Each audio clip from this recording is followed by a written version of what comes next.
संत शिरोमणि आचार्य गुरुवर विद्यासागर जी महामुनिराज की जय। विद्याकुल शिरोमणि आचार्य श्री समय सागर जी महामुनिराज की जय। निर्यापक महाश्रमण मुनि पुंगव श्री सुधा सागर जी महामुनिराज की जय। समस्त मुनि संघ की जय। आज हम पहले से लेकर अभी तक की जितनी गाथाएं पढ़ी है सबका एक बार रिवीजन करते हैं।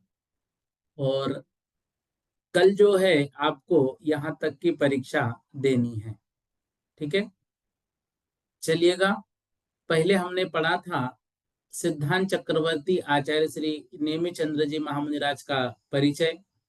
तो ये जो सिद्धांत चक्रवर्ती है, ये सिद्धांत चक्रवर्ती आचार्य महाराज को उपाधि मिली हुई है। जिस प्रकार चक्रवर्ती अपने चक्र रत्न से भारतवर्ष के 6 खंडों को बिना किसी विघ्न बाधा के अधीन करता है, उसी तरह आचार्य नेमि चंद्र जी महामुनिराज ने षटखंडागम सिद्धांत को सम्यक रीति से अधीन किया है। और सिद्धांत ग्रंथों के अभ्यासी की सिद्धांत चक्रवर्ती पद का प्राचीन समय से उनको दिया जाता है। वीरसेन स्वामी जी ने भी जय धौला की टीका में लिखा है, भरत चक्रवर्ती की आज्ञा के समान जिनकी भारती मतलब जिनवानी षटखंडागम में स्खलित नहीं होती, अनुमान है कि वीरसेन स्वामी के समय से ही सिद्धांत विषय को सिद्धांत चक्रवर्ती कहा जाने लगा था। आचार्य नेमि चंद्र जी महामुनिराज का परिचय जब हम पढ़ते हैं तो ये समझ में आता है, लाइट आ गई है, कि आचार्य नेमि चंद्र जी महाराज देशीय गण के हैं। इन्होंने अभय नंदी, वीर नंदी और इंद्र नंदी इन तीनों को अपना गुरु माना था। अर्थात वीर नंदी जी और इंद्र नंदी जी वत्स अनंत संसार समुद्र से पार हो गया, उन अभय नंदी गुरु को मैं नमस्कार करता हूँ। तो अभय नंदी को श्रुत समुद्र के पारगामी इंद्र नंदी को और वीर नंदी को नमस्कार करके प्रकृतियों का प्रत्यय करने को कहूंगा, ऐसा आचार्य महाराज ने लिखा हुआ है। तो लब्धि सार में ऐसा लिखा है, वीर नंदी इंद्र नंदी के वत्स, अभय नंदी के शिष्य अल्प ज्ञानी नेमि चंद्र ने दर्शन लब्धि और चारित्र लब्धि का कथन किया। तो त्रिलोक सार में ये उन्होंने अपनी गुरु परंपरा कही। अर्थात अभय नंदी वत्स अल्प श्रुत ज्ञानी नेमि चंद्र मुनि ने इस त्रिलोक सार ग्रंथ को रचा। उपर्युक्त ग्रंथों की प्रशस्तियों में स्पष्ट है, अभय नंदी, वीर नंदी और इंद्र नंदी इनके गुरु थे। इन तीनों में से वीर नंदी तो चंद्र प्रभ चरित के कर्ता ज्ञात होते हैं, क्योंकि उन्होंने चंद्र प्रभ चरित की प्रशस्ति में अपने को अभय नंदी का शिष्य बतलाया है। यह अभय नंदी नेमि चंद्र के गुरु ही होना चाहिए, क्योंकि काल गणना से उनका वही समय आता है। अतः स्पष्ट है कि उक्त तीनों गुरुओं में अभय नंदी ज्येष्ठ गुरु होने चाहिए। वीर नंदी, इंद्र नंदी और नेमि चंद्र उनके शिष्य रहे होंगे। यहाँ यह कल्पना करना उचित नहीं कि नेमि चंद्र सबसे छोटे थे, अतः उन्होंने अभय नंदी वे शिष्य वीर नंदी और इंद्र नंदी को भी अपना गुरु माना और उनसे शास्त्राध्ययन इन्होंने किया हो। वस्तुतः अभय नंदी के वीर नंदी, इंद्र नंदी और नेमि चंद्र ये तीनों ही शिष्य थे। उम्र और ज्ञान में लघु होने के कारण नेमि चंद्र जी ने वीर नंदी और इंद्र नंदी से भी अध्ययन किया होगा, ऐसा समझ में आता है। फिर जब इनके समय के विषय में, तो हमें तीनों को भी अभय नंदी, वीर नंदी और इंद्र नंदी तीनों को भी उनका गुरु स्वीकार करना है, क्योंकि आचार्य महाराज स्पष्ट रूप से ऐसा लिख रहे हैं। जब समय की बात आती है तो आचार्य नेमि चंद्र जी महामुनिराज का जो समय है वह चामुंड राय का जो समय है उस समय का हमें ज्ञात करना है। तो चामुंड राय कौन थे, हम सभी को मालूम है। चामुंड राय ने जो है तो भगवान बाहुबली भगवान की प्रतिमा वहां पर बनवाई श्रवण बेलगोला में। उसकी प्रतिष्ठा आचार्य नेमि चंद्र जी महामुनिराज के हाथ से की गई। और जो मूर्ति के प्रतिष्ठा का काल है उस सन 981 माना जाता है। तो जो उस समय आचार्य नेमी चंद्र जी महाराज थे, तो जो आचार्य नेमी चंद्र जी ईसवी सन के दशम शताब्दी का उत्तरार्ध और विक्रम संवत 11वीं शताब्दी का पूर्वार्ध जो है इनका समय मानना चाहिए। तो आचार्य नेमी चंद्र जी का समय ईसवी सन 10वीं शताब्दी का उत्तरार्ध और विक्रम संवत 11वीं शताब्दी का पूर्वार्ध मानना चाहिए। आचार्य नेमी चंद्र जी महामुनि राज की जो रचनाएं हैं, गोमट सार, त्रिलोक सार, लब्धि सार और क्षपणा सार। फिर गोमट सार का परिचय इसमें दिया हुआ है। यह ग्रंथ दो भागों में विभक्त है, जीव कांड और कर्म कांड। जीव कांड में 434 गाथाएं हैं और कर्म कांड में 162 गाथाएं हैं। इस ग्रंथ पर दो संस्कृत टीकाएं भी लिखी गई है, नेमी चंद्र जी द्वारा जीव प्रदीपिका और अभय चंद्र सिद्धांत चक्रवर्ती द्वारा मंद प्रबोधिनी। ठीक है। गोमट सार पर केशव वर्णी द्वारा एक कन्नड़ वृत्ति भी लिखी मिलती है। टोडरमल जी ने सम्यक ज्ञान चंद्रिका नाम की वचनिका भी लिखी हुई है। तो इस तरह से ये जो ग्रंथ है, इस ग्रंथ के विषय में लिखा है। फिर इसमें किस किस का वर्णन है ये सामान्य रूप से हम समझ चुके हैं। और इस ग्रंथ के लिखने का हेतु यह भी महत्वपूर्ण है कि श्री नेमी चंद्र जी स्वामी जी एक बार षटखंडागम धौलादिक महासिद्धांत ग्रंथों में से किसी सिद्धांत ग्रंथ का स्वाध्याय कर रहे थे। उसी समय दर्शन हेतु सेनापति श्री चामुंड राय जी आए। शिष्य को आता देख महाराज जी ने स्वाध्याय बंद कर दिया। पूछने पर गुरु ने कहा कि श्रावक को सिद्धांत ग्रंथों के सुनने का अधिकार नहीं है। तब चामुंड राय जी ने कहा कि हमको इन ग्रंथों का ज्ञान और अवबोध किस तरह हो सकता है, हम भी इनका महत्वानुभव कर सके, ऐसा उपाय निकालिए। सुनते ही सिद्धांत चक्रवर्ती ने श्री नेमिचंद्र जी महाराज ने सिद्धांत ग्रंथों का सार लेकर गोमट सार ग्रंथ की रचना की। ठीक है। फिर हमने मंगलाचरण में पढ़ा कि जो आचार्य महाराज है उसमें जो मंगलाचरण है, उन्होंने मंगलाचरण में 3 जो है अर्थ इसके निकलते हैं। एक के अनुसार नेमिनाथ भगवान को नमस्कार किया है, एक के अनुसार जो है तो महावीर भगवान को नमस्कार किया है, एक के अनुसार 24 भगवान को नमस्कार किया। ऐसे 3 अर्थ निकलते हैं। तो मंगलाचरण का अर्थ है जो सिद्ध शुद्ध एवं अकलंक है एवं जिनके सदा गुण रूपी रत्नों के भूषणों का उदय रहता है, ऐसे श्री जिनेन्द्रवर नेमिचंद्र स्वामी को नमस्कार करके जीव के प्ररूपण को मैं कहूंगा। तो सिद्ध शुद्ध और अकलंक ये सब में अर्थ समान निकलता है। जिनेन्द्रवर अर्थात जिनके सदा गुण रूपी जो गुण रयन भूषण उदयन मतलब गुण रूपी रत्नों के जो आभूषण है उनका उदय रहता है। और जिनेन्द्र मतलब जिनेन्द्र वर, जिनेन्द्र श्रेष्ठ नेमिचंद्र जो है, नेमिचंद्र स्वामी को मतलब नेमिनाथ भगवान को नमस्कार करके मैं जीव के प्ररूपण को कहूंगा। तो मंगलाचरण में नेमिनाथ भगवान को नमस्कार किया, 24 भगवान को नमस्कार किया। हाँ, 4 अर्थ है, सिद्ध भगवान को भी नमस्कार है और महावीर भगवान को भी नमस्कार है। ये चारों अर्थ जो है इसमें निकाल कर ऐसे बताए हुए हैं। ठीक है। फिर दूसरी गाथा में हमने पढ़ा गुणस्थान, जीव समास, पर्याप्ति, प्राण और संज्ञा, 14 मार्गना और उपयोग। इस प्रकार से 20 प्ररूपनाएं पूर्वाचार्यों ने कही। अब गाथा में तो इतनी नहीं दिखती है, तो कैसे मानेंगे?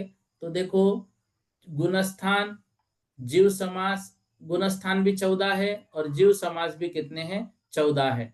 पर्याप्तियां 6, प्राण 10, संज्ञा 4, मार्गना 14, उपयोग 12। इनमें से 14 मार्गनाओं के अवान्तर भेद मतलब मार्गना शब्द से उनके 14 भेद लेने हैं। बाकी गुणस्थान, जीव समास, पर्याप्ति, प्राण, संज्ञा और उपयोग, ये जो 7 और मार्गना 14, ऐसे कुल मिलाकर 20 प्रकार की प्ररूपनाएं होती है। यह हमने पढ़ा था प्ररूपना किसे कहते हैं।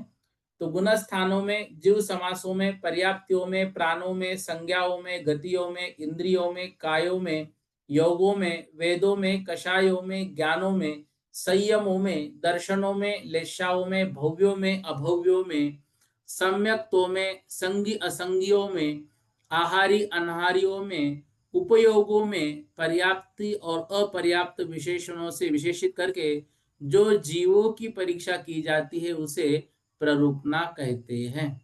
मतलब जीवों की परीक्षा करना 20 स्थानों में। फिर हमने पढ़ा तीसरे नंबर की गाथाओं में संक्षेप कहो, ओग कहो, यह गुणस्थान की संज्ञा है। गुणस्थान मोह और योग से उत्पन्न होता है। विस्तार या आदेश कहो तो विस्तार और आदेश एक ही बात है। विस्तार और आदेश से वर्णन होता है मार्गना संज्ञा का, और मार्गना संज्ञा अपने अपने कर्म के उदय से होती है। फिर हमने पढ़ा था चौथे गुणस्थान में जो आदेश है मतलब विस्तार है उसमें संलग्न है कौन कौन? जीव समास, पर्याप्ति, प्राण, संज्ञा, उपयोग। इन सभी भेदों का मार्गनाओं में ही भली प्रकार से अंतर्भाव हो जाता है। इसलिए अभेद विवक्षा से गुणस्थान और मार्गना ये दो प्ररूपना ही माननी चाहिए, किंतु 20 प्ररूपना जो कही वे भेद विवक्षा से कही गई हैं। मार्गना स्थान प्ररूपना में जीव समास, पर्याप्ति, प्राण, संज्ञा और उपयोगी 5 प्ररूपनाएं संलग्न हो जाती हैं। किसी प्रकार से उन मार्गना भेदों में अंतर्भूत है, वैसा होने पर गुणस्थान प्ररूपण और मार्गना प्ररूपण ये संग्रह न की अपेक्षा दो ही प्ररूपनाएं होती है, मुख्य रूप से गुणस्थान और मार्गना। इंद्रिय तथा काय मार्गना में जीव समास एवं पर्याप्ति का तथा श्वासोश्वास इन सबका इंद्रिय और काय मार्गना में अंतर्भाव हो जाता है। वचन बल एवं मनोबल प्राणों का पर्याप्ति में अंतर्भाव हो सकता है। योग मार्गना में काय बल प्राण का, और ज्ञान मार्गना में इंद्रिय प्राणों का एवं गति मार्गना में आयु प्राण का अंतर्भाव होता है। माया तथा लोभ कषाय में रतिपूर्वक आहार संज्ञा का एवं क्रोध तथा मान कषाय में भय संज्ञा का अंतर्भाव होता है। वेद कषाय में मैथुन संज्ञा का एवं लोभ कषाय में परिग्रह संज्ञा का अंतर्भाव। साकार उपयोग का ज्ञान मार्गना में, अनाकार उपयोग का दर्शन मार्गना में अंतर्भाव है, ऐसा जिनेन्द्र भगवान ने निर्दिष्ट किया है। इसको यहाँ पर संक्षेप में बताया है। प्ररूपना जीव समास किसमें गर्भित हो जाती? इंद्रिय एवं काय मार्गना में। पर्याप्ति भी इंद्रिय और काय मार्गना में। प्राण उसमें से प्राणों में 5 इंद्रिय ज्ञान मार्गना में, काय बल योग में, वचन बल पर्याप्ति में, मनोबल और श्वासोश्वास इंद्रिय एवं काय में, आयु गति में, संज्ञा में आहार संज्ञा, माया एवं लोभ कषाय।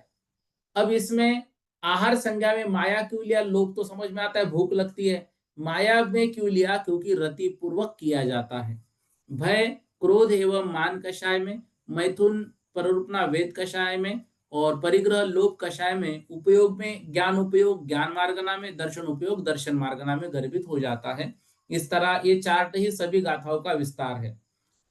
8वीं गाथा में हमने पहले गुणस्थान का लक्षण पढ़ा था। दर्शन मोहनी आदि कर्मों के उदय, उपशम, क्षय एवं क्षयोपशम आदि की अवस्था के होने पर होने वाले जिन परिणामों से युक्त जो जीव देखे जाते हैं, उन जीवों को सर्वज्ञ देव ने उस गुणस्थान वाला कहा है। उन परिणामों को गुणस्थान कहा है। यहाँ पर क्या कह रहे हैं? जो दर्शन मोहनी आदि कर्मों के उदय, उपशम और क्षय क्षयोपशम आदि अवस्था के होने पर जिन परिणामों से युक्त जीव देखे जाते, हो सकता है किसी के दर्शन मोहनी का उदय चल रहा है, किसी का उपशम चल रहा है, किसी का क्षय है, किसी का क्षयोपशम है, तो जैसे जैसे वैसे वैसे उनके परिणाम हैं। तो ऐसे परिणामों के सहित जीवों को सर्वज्ञ देव ने उसी गुणस्थान वाला माना है। तो उन परिणामों को ही गुणस्थान कहा है। भाई जो परिणाम चल रहे वो उस गुणस्थान में, मान लो दर्शन मोहनी का उदय चल रहा है, पहला मिथ्यात्व गुणस्थान है। उपशम है तो चौथा गुणस्थान है, चौथे से आगे गुणस्थान हो सकता है। इस तरह से मोहनीय आदि कर्मों के उदय, उपशम, क्षय और क्षयोपशम अवस्था के होने पर जीव के परिणामों की तारतम्य रूप अवस्था को गुणस्थान कहते हैं। ठीक है। फिर 14 गुणस्थान के नाम हमने पढ़े थे 9वीं और 10वीं गाथा में, यह हम सभी को याद है। मिथ्यात्व, सासादन, मिश्र, अविरत सम्यक दृष्टि, देश विरत, प्रमत्त विरत, अप्रमत्त विरत, अपूर्वकरण, अनिवृत्तिकरण, सूक्ष्म सांप्राय, उपशांत मोह, क्षीण मोह, सयोग केवली जिन और अयोग केवली जिन, यह 14 जीव समास है। और सिद्ध इन जीव समासों के जो जीव समास है और गुणस्थान है इनसे रहित है। ये 14 गुणस्थान की व्याख्या है। फिर ये आदि दीपक, मध्य दीपक, अंत्य दीपक, इन सभी शब्दों को हमने समझा था। लब्धियों को भी यहाँ से हमने लिया था, लब्धियां भी हमने पढ़ी थी। 11वीं गाथा में हमने पढ़ा था जो 14 गुणस्थान है उनमें भाव किस अपेक्षा से कौन से होते हैं। तो प्रथम गुणस्थान में औदयिक भाव है, मिथ्यात्व का उदय है। द्वितीय गुणस्थान में पारिणामिक भाव है, इसलिए कि द्वितीय गुणस्थान भले ही अनंतानुबंधी के उदय से होता है, लेकिन पहले 4 गुणस्थानों में चारित्र मोहिनी के प्रकृतियों के हिसाब से भाव नहीं देखे जाते, वहां पे दर्शन मोहिनी के हिसाब से देखे जाते हैं।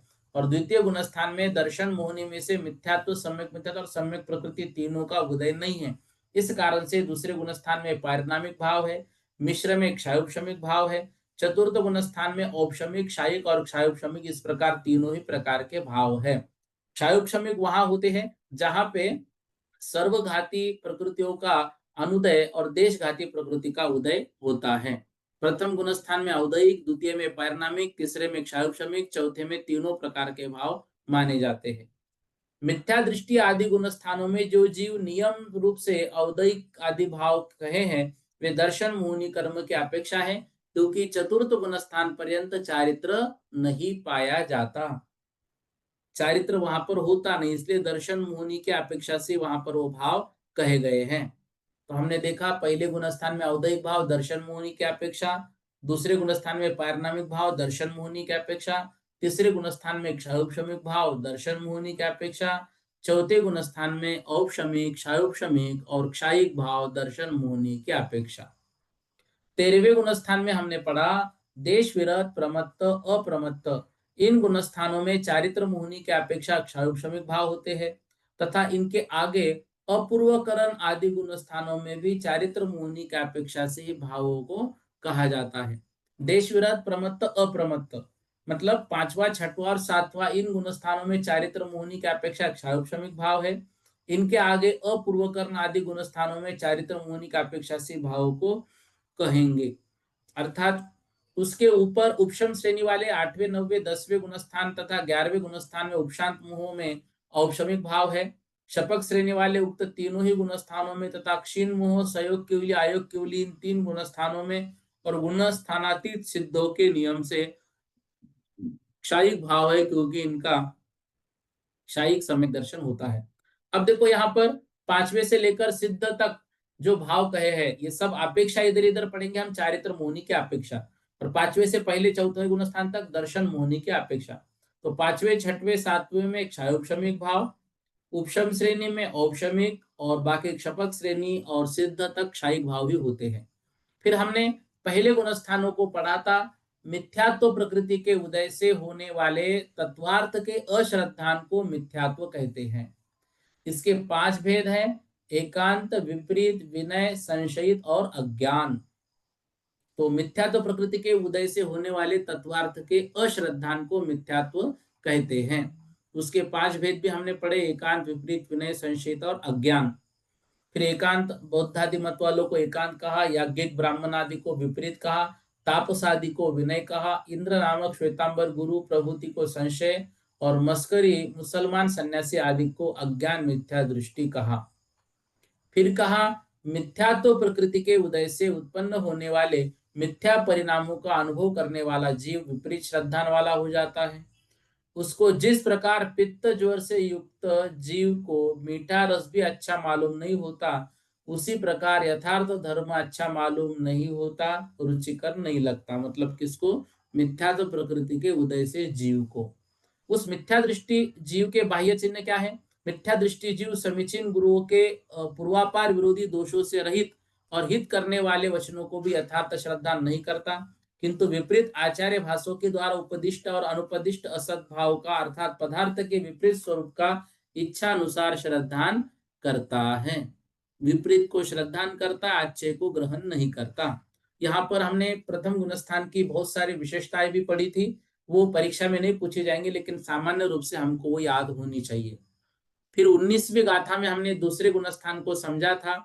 दूसरे गुणस्थान की व्याख्या हमने पढ़ी, प्रथमोपशम सम्यक्त्व के अथवा द्वितीयोपशम सम्यक्त्व के अंतर मुहूर्त मात्र काल में से जब जघन्य से एक समय तथा उत्कृष्ट से 6 अवली प्रमाण काल शेष रहे, उतने काल में अनंतानुबंधी क्रोध, मान, माया, लोभ में से किसी के भी उदय में आने से सम्यक्त्व की विराधना होने पर दर्शन गुण की जो अव्यक्त अतत्व श्रद्धान रूप परिणति होती है, उसको शासन या सासाधन गुणस्थान कहते हैं। तो प्रथमोपशम सम्यक्त्व का काल है या द्वितीयोपशम सम्यक्त्व का काल है, उस काल में से ही उत्कृष्ट से 6 आवली या जघन्य से एक समय शेष रहा और अनंतानुबंधी में से किसी एक का उदय आया।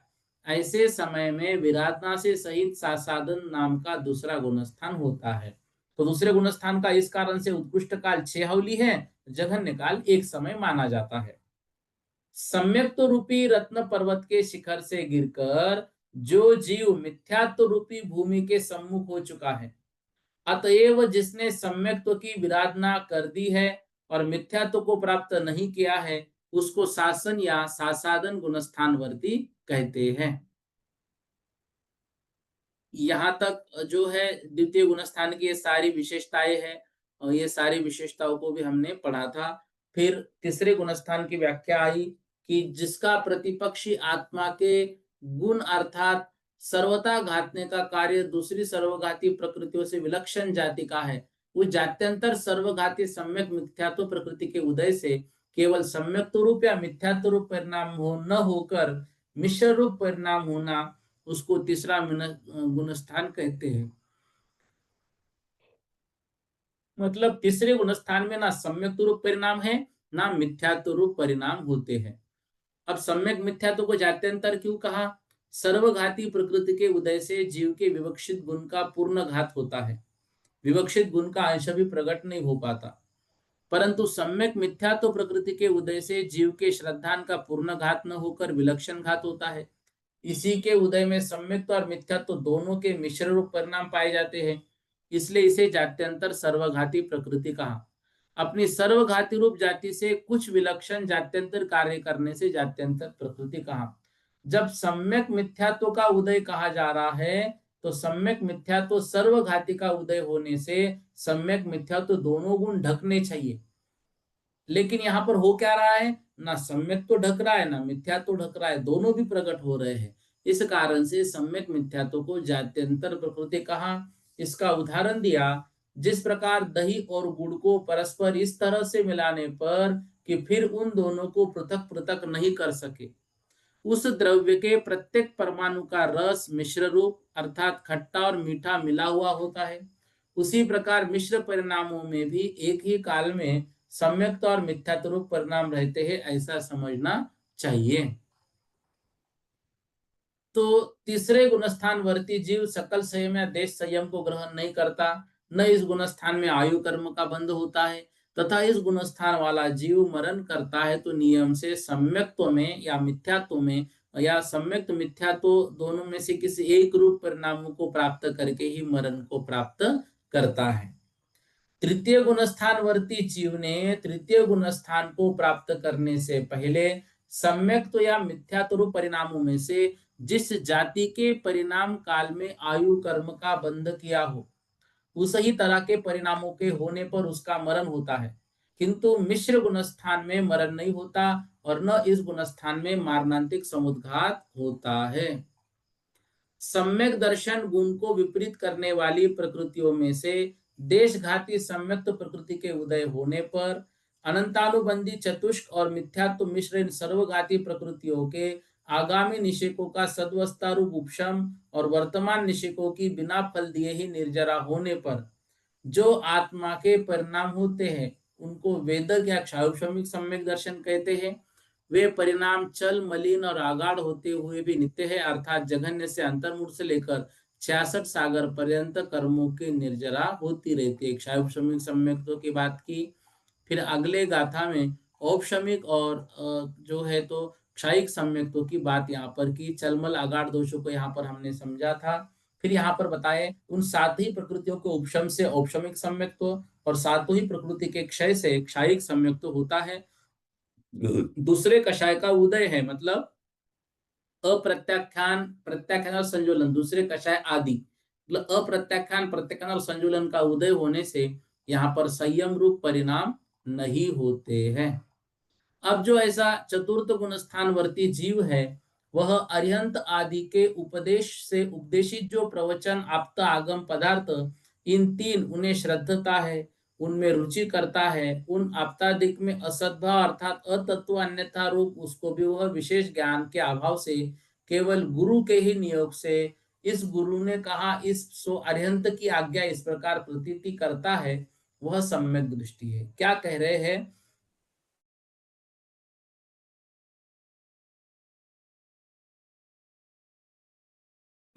यहाँ पर क्या करता है, अरिहंत भगवान के वचनों पर पूर्ण विश्वास करता है। और मान लो उनके जो गुरु उनको पढ़ा रहे हैं, उनके वचन भी वो अरिहंत भगवान के वचन है, इस प्रकार से वो उनको मानता है। तो कभी कभी गुरु ने कोई बात कही, अब अरिहंत तो है नहीं, तो गुरु के वचन ही अरिहंत की आज्ञा, इस कारण से वो उन गलत वचनों पर भी श्रद्धान करता है, तो वो सम्यक दृष्टि ही है। लेकिन यदि कोई उसको कहे कि भाई ये गुरु के जो वचन है आगम में ऐसे तुम ऐसे मान रहे हो, और फिर भी यदि वो वैसे वचन मानता है, तो फिर वो मिथ्यात्व में गिर जाता है। ये 28वीं गाथा में कहा, उस प्रकार असत्य अर्थ का श्रद्धान करने वाला आज्ञा सम्यक दृष्टि जीव, जिस काल प्रवीण अन्य आचार्यों द्वारा पूर्व में ग्रहण किया हुआ असत्यार्थ श्रद्धान से विपरीत भाव सत्यार्थ सो गंधरादिकों के सूत्र दिखाकर सम्यक प्रकार से निरूपण किया जाए, उसका खोटे हट से श्रद्धा न करे, उस काल से लेकर वह जीव मिथ्या दृष्टि होता है। क्योंकि सूत्र के अश्रद्धान से जिन आज्ञा के उल्लंघन का सुप्रसिद्ध पना है, उस कारण से जीव मिथ्या दृष्टि हो जाता है। चतुर्थ गुण स्थान की विशेषता बताई, जो इंद्रियों के विषयों से तथा त्रस्थावर जीवों की हिंसा से विरत नहीं है, किंतु जिनेन्द्र देव द्वारा कथित प्रवचन का श्रद्धान करता है, वह अविरत सम्यक दृष्टि है। मतलब हिंसा से तो विरक्त नहीं है, इंद्रियों के विषयों से भी विरक्त नहीं है, परंतु जिनेन्द्र भगवान के वचनों पर वो श्रद्धान करता है, तो अविरत वो सम्यक दृष्टि जीव है। पांचवें गुणस्थान को 30वीं गाथा में हमने पढ़ा था, प्रत्याख्यानावरण कषाय का उदय होने से पूर्ण संयम तो नहीं होता, किंतु इतनी विशेषता होती है कि अप्रत्याख्यानावरण कषाय का उदय न रहने से एक देश व्रत होते हैं। अतएव इस गुणस्थान का नाम देश व्रत या देश संयम है। इसी को पांचवा गुणस्थान कहते हैं। ठीक है। फिर पांचवें गुणस्थान में हमने ये देखा था कि जो जिनेन्द्र देव में अद्वितीय श्रद्धा को रखता हुआ त्रस की हिंसा से विरक्त हुआ, उसी समय में स्थावर की हिंसा से अविरत होता है, उस जीव को विरता विरत मतलब संयमा संयम, ऐसा जो है तो पांचवा गुणस्थान कहते हैं। इस प्रकार से 31 गाथाओं में गाथा और गाथा का अर्थ, इतने में से ही आपको परीक्षा देनी है। विशेष रूप से कुछ नहीं, मतलब जो अलग से बातें बताई वो नहीं पूछी जाएगी। गाथा और गाथा अर्थ, इसमें हो सकता है एक आध दो गाथाओं का अर्थ आपको पूछा जाए, कुछ भेद पूछे जाए, सही गलत पूछा जाए, जोड़ियां लगाओ पूछा जाए, रिक्त स्थानों की पूर्ति करो, सही विकल्प चुनो, प्रश्नों के उत्तर लिखो। इस तरह से पेपर होगा। कल दोपहर में मैं आपको पेपर भेजूंगा। आपको उस पेपर को रात में लगभग परीक्षा के पहले पहले तक सॉल्व करके रखना है, और उत्तर पत्रिका भी मैं भेजूंगा, तो आपको खुद ही उसको चेक करके अपने अपने मार्क को लिख के रखना है। पेपर बढ़िया ईमानदारी से बिना देखे हुए लिखना है। सभी को ऑल द बेस्ट, बहुत अच्छे से आपको पेपर देना है। हाँ अंजलि दीदी जी शीघ्र।